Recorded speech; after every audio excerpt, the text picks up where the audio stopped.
بسم اللہ الرحمن الرحیم۔ اب جب یہ معلوم ہو گیا ہے کہ ایچ ای سی کی حیثیت ریگولیٹری اتھارٹی کی نہیں ہے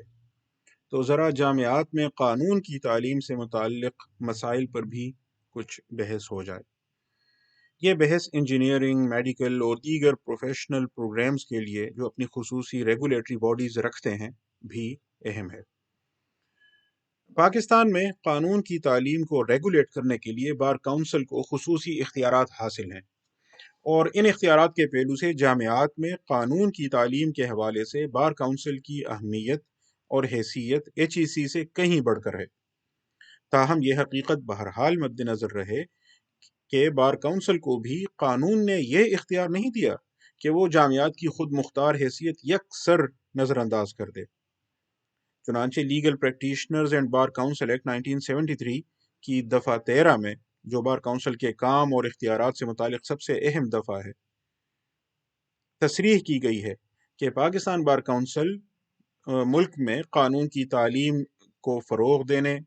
کا کام کرے، اور اس مقصد کے لیے جامعات، صوبائی بار کونسلز اور اسلام آباد بار کونسل کی مشاورت سے معیارات طے کرے، سٹینڈرڈز طے کرے۔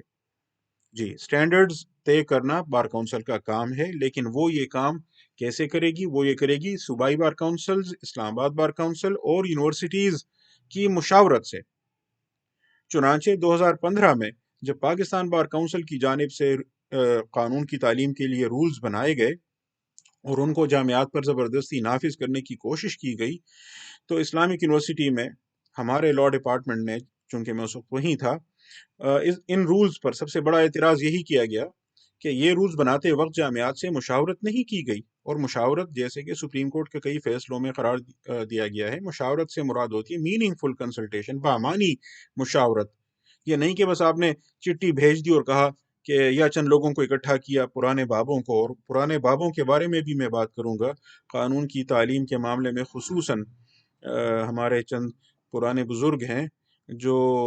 محض یعنی وقت کے گزرنے کی وجہ سے بزرگ ہو گئے ہیں، اور اس وجہ سے محض ایک یوں کہیں کہ تاریخی حادثے کے نتیجے میں ان کو سینیورٹی مل گئی ہے، اور اب ان کی بات کے متعلق یہ سمجھا جاتا ہے کہ گویا پاکستان میں قانون کی تعلیم کے متعلق ان کی بات ہی حرف آخر ہے۔ حالانکہ وہ قانون کی تعلیم سے متعلق مسائل انہوں نے کیا حل کرنے ہیں، وہ تو ان مسائل کا یوں کہیں اصل میں سبب ہیں۔ خیر، یہ بات کہیں اور نکل جائے گی، فی الحال اس بات کو نظر انداز کرتے ہیں۔ جو پوائنٹ ہے وہ یہ ہے کہ میننگ فل کنسلٹیشن ہونی چاہیے تھی ان رولز کے بنانے سے پہلے یونیورسٹیز کے ساتھ۔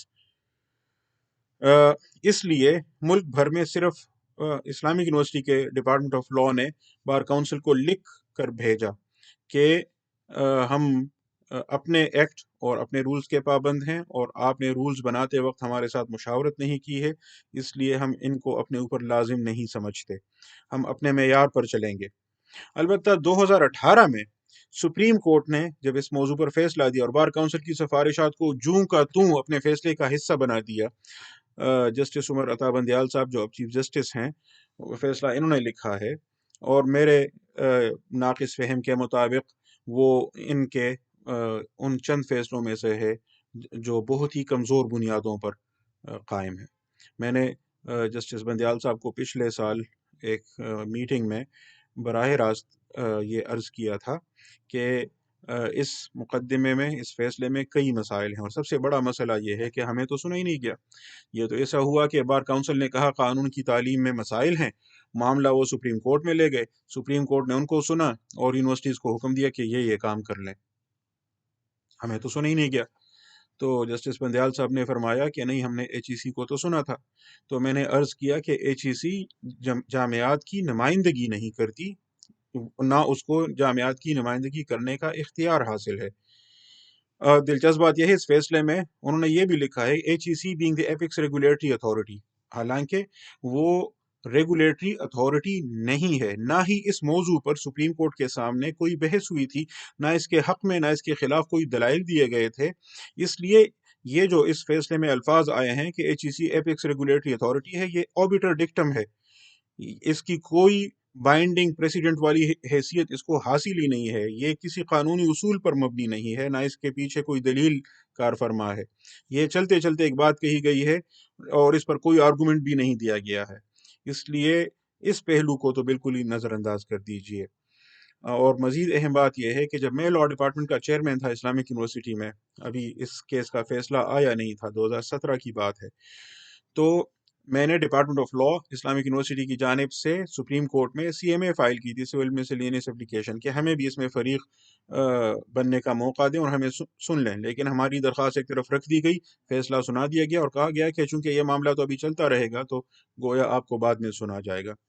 ابھی تک وہ معاملہ پینڈنگ ہے۔ بہرحال ہم اس فیصلے پر نظر ثانی اور دیگر آپشنز کا سوچ رہے ہیں۔ 2019 میں اسلامک یونیورسٹی میں جب لاء ڈپارٹمنٹ نے قانون کی تعلیم پر ایک بین الاقوامی کانفرنس منعقد کی تھی، ڈاکٹر عزیز الرحمان صاحب اس وقت ڈپارٹمنٹ آف لاء کے چیئرمین تھے،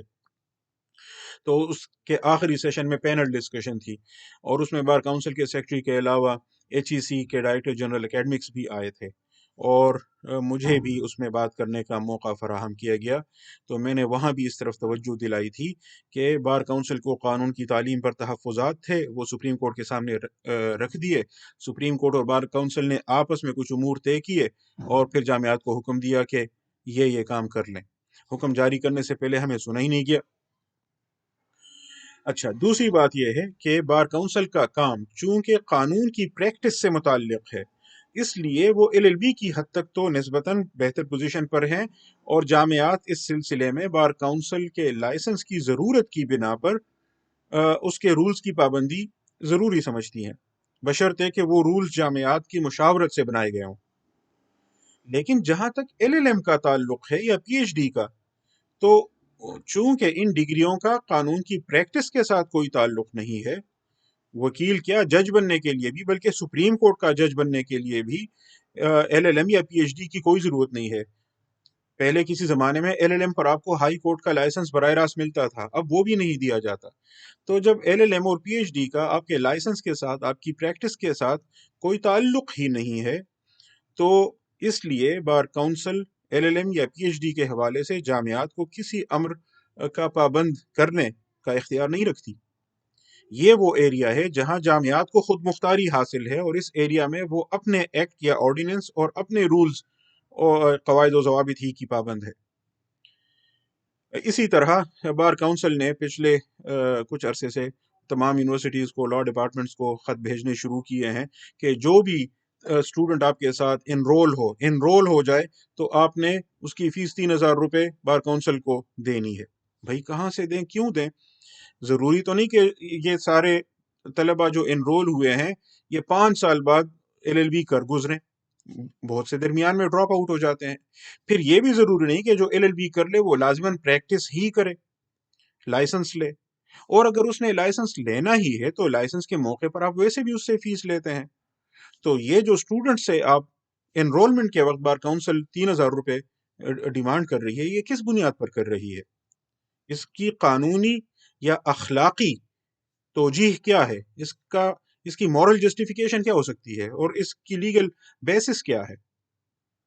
بہرحال اور بھی بہت سارے مسئلے ہیں جن پر میں بحث کروں گا قانون کی تعلیم کے حوالے سے، لیکن اس وقت یہ بات واضح کرنی تھی کہ LLB کی حد تک جامعات بار کونسل کے رولز کی پابند ہیں، بشرطے کہ وہ رولز جامعات کی مشاورت سے بنائے جائیں۔ لیکن جہاں تک LLM اور PhD کا تعلق ہے تو اس معاملے میں بار کونسل کا کوئی کردار نہیں ہے۔